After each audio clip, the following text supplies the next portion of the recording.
नमस्कार साथियों, CG job education में आप सभी साथियों का बहुत बहुत स्वागत है। साथियों, बीएड की काउंसलिंग प्रक्रिया शुरू हो चुकी है। बड़ी अपडेट है आप सभी बीएड वाले साथियों के लिए जिनको प्राथमिक शिक्षक में सुप्रीम कोर्ट की सुनवाई के बाद अवसर दिया जा रहा है, जिनके लिए काउंसलिंग की जो प्रक्रिया है शुरू हो चुकी है। अर्थात काउंसलिंग के लिए बीएड वाले साथियों का भी जो लिंक है उनके लिए भी ओपन हो चुका है सहायक शिक्षक के लिए। इसी संदर्भ में आपका बहुत सारा सवाल है। हमने इस वीडियो में दो सवाल को लेने का प्रयास किया है साथियों। इनमें से एक सवाल है कि सर कितने रैंक वाले शामिल हो सकते हैं, दूसरा सवाल है क्या दूसरी सूची आएगी। तो इन दो सवालों का जवाब मैं इस वीडियो में आप सभी तक साझा करूंगा। जो साथी नए होंगे हमारे YouTube चैनल को सब्सक्राइब कर लेंगे। तो चलिए सीधे वीडियो पर आते हैं।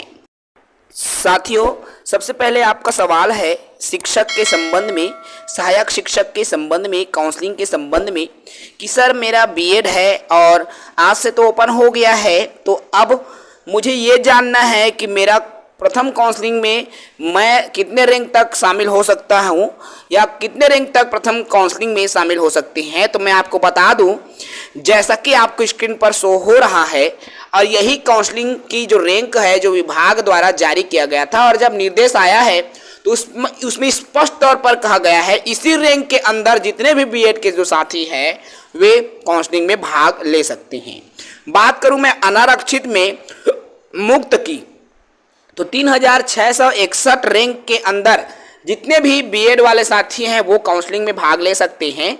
महिला की बात करूं तो 5596 रैंक में जितने भी इसके अंदर आने वाले महिला है वे शामिल हो सकते हैं।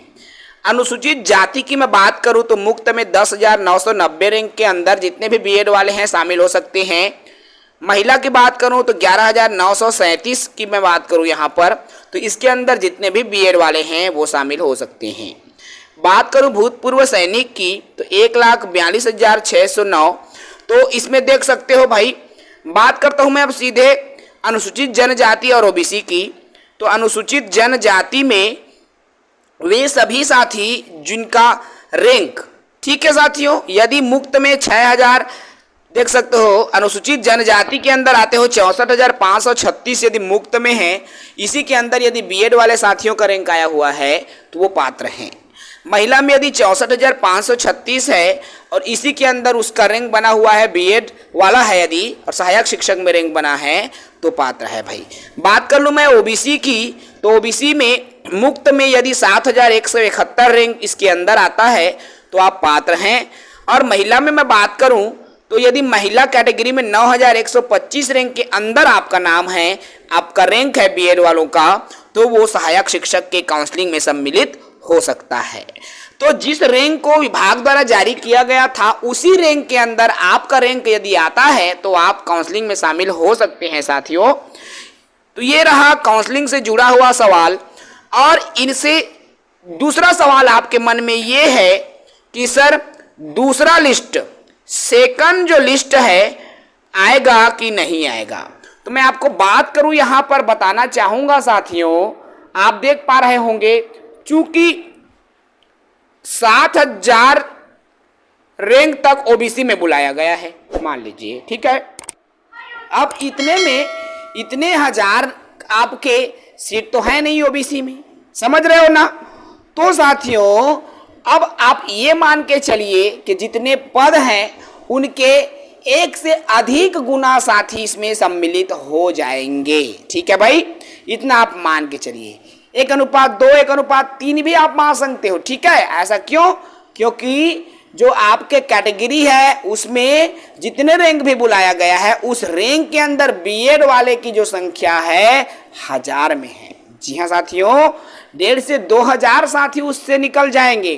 तो ऐसी स्थिति में दूसरी लिस्ट आएगी कि नहीं आएगी, तो मैं आपको बता दूं, यदि इन रैंक तक यदि उनको पात्र अभ्यर्थी नहीं मिलता है साथियों, तो उसे विभाग द्वारा सेकंड लिस्ट जारी किया जाएगा। अदरवाइज विभाग द्वारा सेकंड लिस्ट जारी नहीं किया जाएगा, अर्थात साथियों इसी लिस्ट में भर सकता है, ठीक है। संभावना कम है कि आपका दूसरा लिस्ट जारी हो, ठीक है।